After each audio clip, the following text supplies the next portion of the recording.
and welcome to Business PNG, your weekly look at business news and updates. Although it often plays second fiddle to the national capital, Port Moresby, Lae in Morobe Province is PNG's industrial capital and boasts considerable activity in manufacturing, trading, agribusiness, and more recently, fisheries. However, the city has long suffered the reputation that the city is extremely dangerous and that the high crime rates often affect business.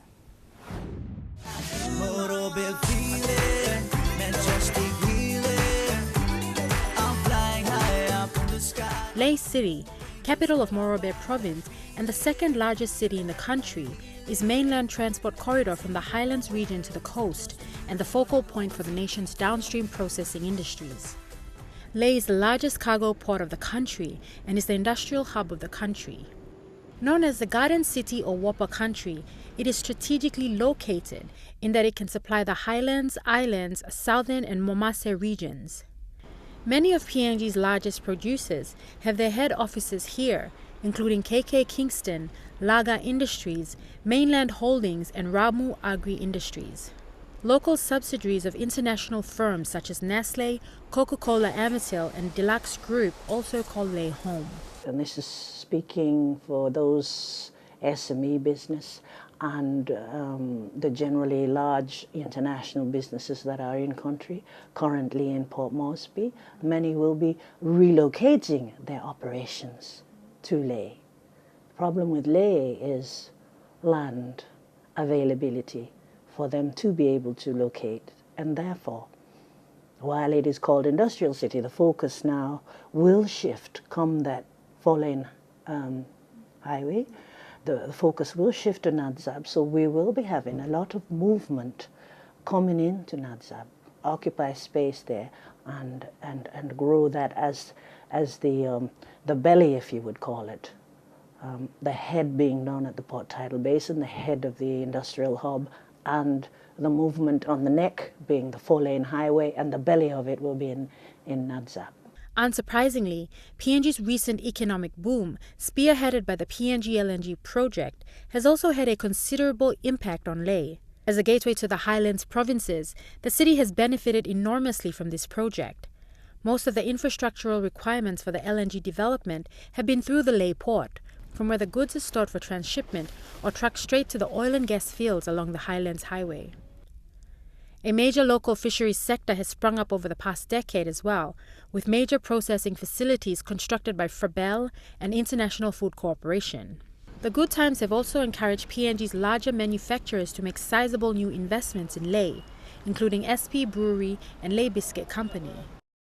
With its central location, access to the highlands and port facilities, Lae is a natural industrial hub. Nowadays, 60% to 70% of all PNG's trade passes through Lae, including 90% of coffee exports. When you came in from Nadzab, you saw all the new developments on the way to Nadzab. This talk about the commission. I just got a discussion paper from the chief secretary to a discussion paper on an interim commission, and that looks like it'll take on what they call the greater city of Lae, which includes as far as Nadzab and to Situm.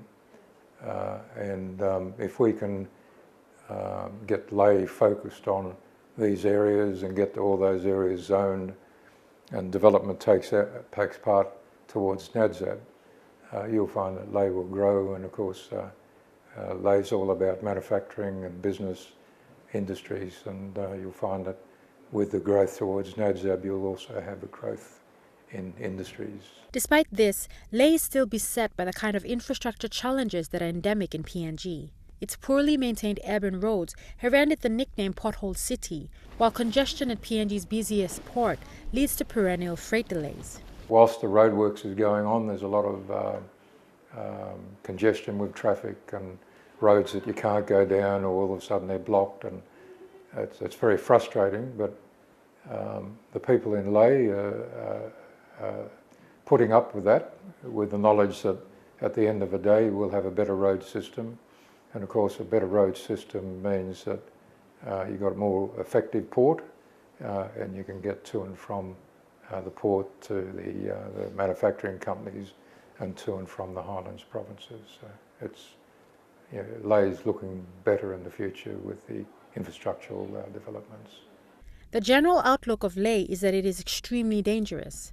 Many visitors are often warned before visiting about the crime rates. This has significantly affected business in the city, as most investors are wary about investing or carrying out business ventures. On Saturday, Kut Katam was found dead on the Kasawari road. In just this week, 3 people have been killed in different locations around Leh. This morning, the numbers reached 7 within just 30 days. For the last 12 months, there were several instances of brutal murders from ethnic clashes, school fights and petty crimes. Fueled by the consumption of illicit drugs and ombru, this has been a growing concern in the Morobe capital. According to member for Leh, Lujaya Koza, it is a question of perception. She argues that all places have their own set of problems and Leh is no different. Any city has its share of problems, but on the outset, we need to forecast, we need to foreplan. There has to be a vision of exactly how do you empower the existing infrastructure of law and order and within society. How do we empower the governing mechanism that is there and their relationship, tie in their relationships to the people that are on the ground and those that we want to come as investors. And it's a chain reaction, because the reflection of society, its law and order problems are a reflection of the systems that are in place, whether they're communicating well, they're understaffed, underfunded. All these things, you may say they're in-house to those particular entities, but because of these inadequacies, because of this shortage, it'll carry over onto the street and show you manifest in this way as a law and order problem. And so I really, believe again that it's about time now that those of us that are there in positions of leadership need to come together and to take ownership and responsibility of the areas to which we have been mandated. Leh Chamber of Commerce and Industry President Alan McClay is of the opinion that it is the media that blows things out of proportion when they report solely on the negative. It's a bit of a perception, I think, that, I've lived in Leh for 40 odd years and I've never been held up or robbed or anything, but I suppose it's a matter of where you are at the time. The high-profile crimes at the moment are along the Highlands Highway, so that's to do with the development of a new road. You probably experienced it. The old road's collapsing, traffic has slowed down, and once traffic slows down, the criminals take advantage of it. So they're pretty active along the Highlands Highway at the moment. So this stuff gets into your news program every afternoon and the newspapers, and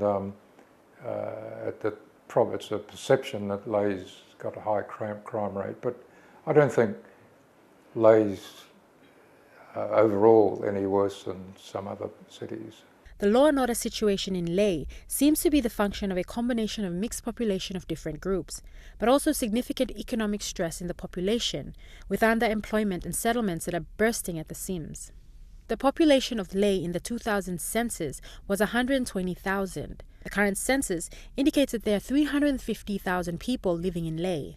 And while the established settlements are bursting at the seams, they're also encroaching on other settlements, which only increases friction.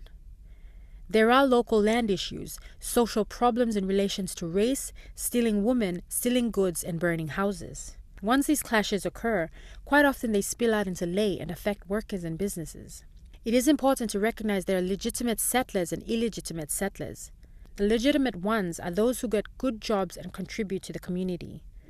The illegal settlers are the ones that come in and can't get jobs, but hang around, living in cardboard houses and get into crimes, drugs, prostitution, and so on. According to McClay, the solution is twofold. The illegitimate settlers should be encouraged to go back home, and the settlements need to be formalized so that those who have good jobs can build a proper house, get a long-term lease, and borrow money for their house, so they are encouraged to establish a long-term community.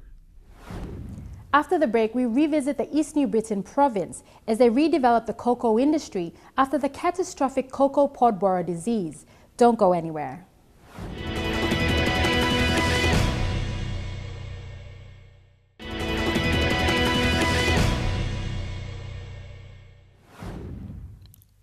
The cocoa industry in the East New Britain province of Papua New Guinea is slowly re-establishing itself after the destruction by the cocoa pod borer disease. The disease has not only affected the quality of cocoa beans, but also the production and the lives of the farmers.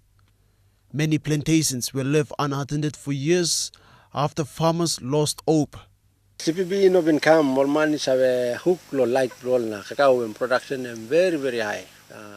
East New Britain province used to be one of the biggest cocoa producers in Papua New Guinea. The inland binding area is one region that contributes the highest quality and quantity of beans of cocoa for export. In the last 4 decades, it has been exporting over 25 tons of cocoa annually.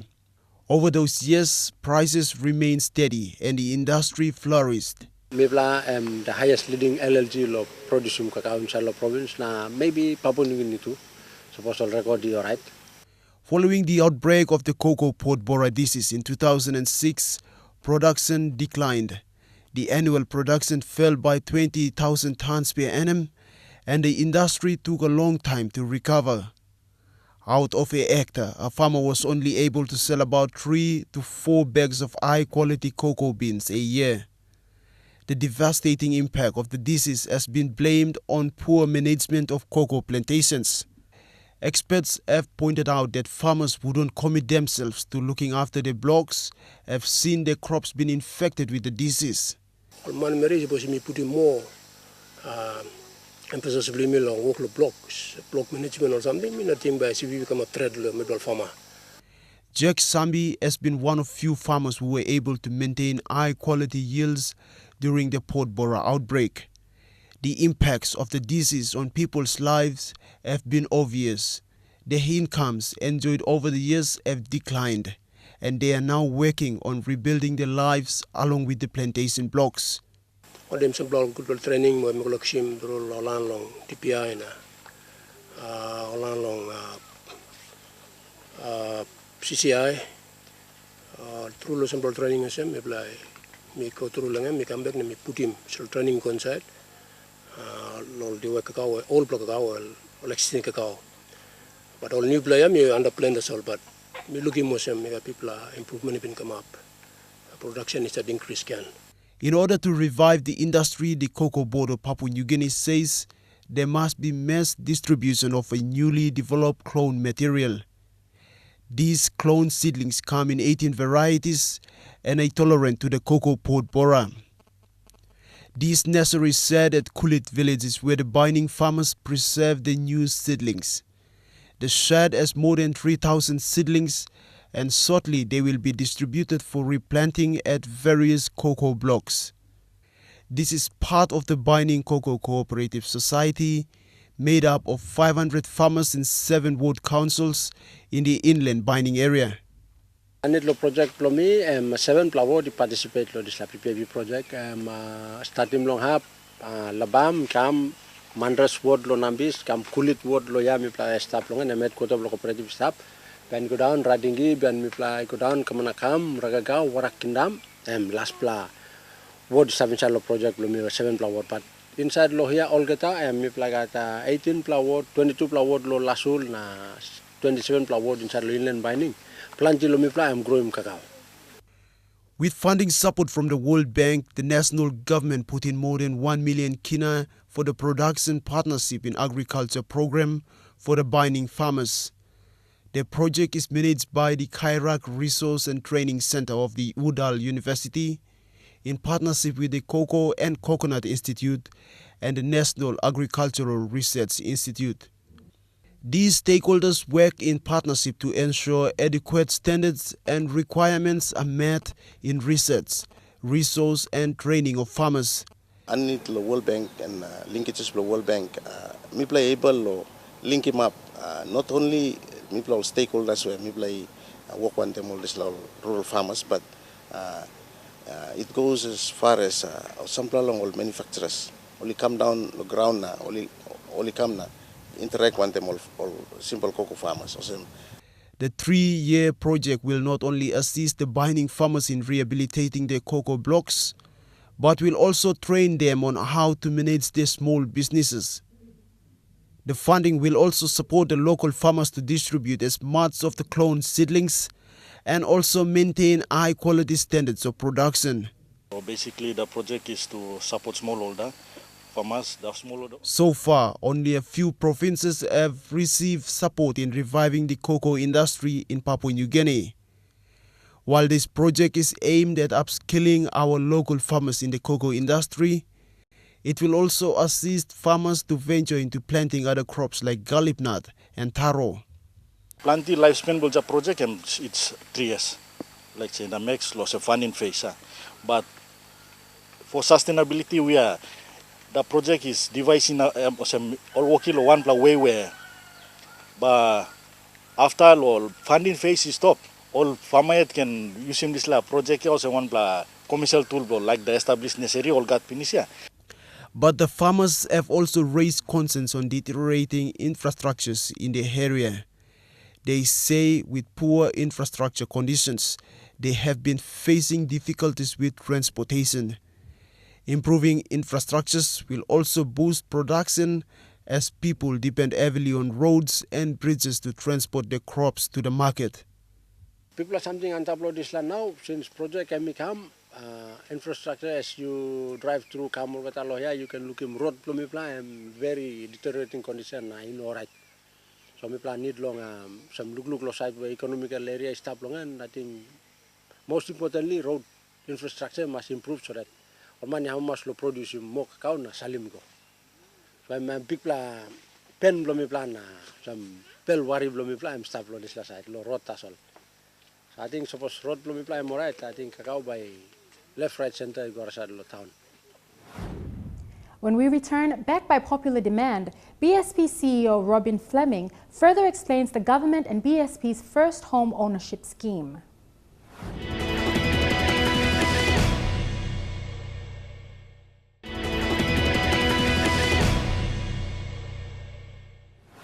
The national government and BSP recently partnered to begin the first home ownership scheme. The scheme aims to provide affordable housing for all Papua New Guineans, with preference going to first home buyers. We spoke to CEO for BSP Limited, Robin Fleming, as he gave us an insight into the home ownership scheme. Bank South Pacific, with the support of the national government, is set to make home ownership more affordable and easier for all Papua New Guineans through the proposed first home ownership scheme. When officially launching the FHOS early this month, Prime Minister Peter O'Neill urged Papua New Guineans to embrace the scheme, calling it an important avenue that will play a role in addressing the housing issue faced by many Papua New Guineans and contribute to wealth creation opportunities. According to Prime Minister O'Neill, every year the government will be providing $200 million to BSP to ensure the bank lends to as many Papua New Guineans as possible. The government is just providing funds so that they can borrow, not even security. We are not securing the loan. We are just making funds available where the bank is going to lend to our citizens. His comments were echoed by BSP Group CEO Robin Fleming. Through the support of the national government, steps are being taken to establish a long-term deposit base which addresses liquidity and market risks associated with long-term lending, such as housing finance. As a result of these actions, BSP will be able to provide housing loans to approved first home borrowers over a 40-year term and at an interest rate of 4% per annum. Both the national government and BSP believe that the FHOS will help address housing issues and offer wealth creation opportunities for many Papua New Guineans. The FHOS is not a guarantee facility. It is a product that will be offered by BSP adopting a commercial approach, although over a much longer loan term and at a somewhat concessional interest rate. The availability of affordable land and housing packages is also essential, and this will require the support of the government and private sector participants from the housing industry. Business PNG recently spoke to CEO for BSP Limited, Robin Fleming, as he elaborated on the housing scheme. Tonight on the show we have Mr. Robin Fleming, CEO of BSP Limited. Mr. Fleming, welcome to the show. Thank you very much. How are you? I'm great. Okay. So the national government recently partnered with BSP to provide an avenue for Papua New Guineans to own their own houses. Can you tell us a little bit about this? Why did BSP feel the need to partner with the government? The housing needs one which is increasing for everyone in Papua New Guinea, and it's been one of the government's objectives for many years. At the moment, what the government's been looking at is some of the key enablers to ensure Papua New Guineans can get into their own homes, and what impediments have been in place that have restricted them from being able to own their own homes. Sure. And one of those has been around the lending availability at a rate and a term which would provide Papua New Guineans the opportunity to take a loan with a bank at a rate which permits them to repay the loan based on their normal salary and earnings, and also perhaps a housing allowance. The facility that we have in place with the government is that the government is providing funding to BSP. They're not underwriting the loan, or they're not guaranteeing the loan, they're just providing funding to BSP so that BSP can match our liquidity and market risk to be able to provide a loan at an interest rate of 4% fixed over terms of up to 40 years. By having that lower fixed rate interest, plus having terms of up to 40 years, that reduces the repayment amount that an individual needs to pay to be able to qualify for a home in the range of between 250 to 400,000. The scheme is open to all Papua New Guineans. There are some conditions. It has to be leasehold land, not on customary land. They have to be in permanent employment to be able to repay the loan. And the government has also required that the people who buy those houses under the first home ownership scheme don't on sell them for capital gain, not to be able to make a quick profit, but to be able to purchase a house for the longer term occupation of the borrower plus their family, because we all know that invariably there's a number of family members whose housing needs are dealt with and accommodated by one particular breadwinner. So you mentioned the 4% per annum. Yes. Is there a guarantee that this will remain and not increase within the years to come? It remains so long as the agreement remains in place. The government, in the agreement with BSP, has said that it will keep an amount of funds with us at 0%. So long as, I have great confidence, every confidence this government will continue to abide by that agreement, and future governments, that's the guarantee that we have, the guarantee of the government that they won't change that scheme. Okay. So I understand that the loans are not government guaranteed. No. What does this mean? It means that the security or collateral for the house is the loan itself, is the property itself that's being purchased. At times in the past, government guarantees have been seen by borrowers as the ultimate repayment risk being with the government and not the individual, and government, like the bank, clearly want the borrowers to know that it is their primary risk, and perhaps those of family members who are also living in the house with them, to repay that loan to the commercial bank.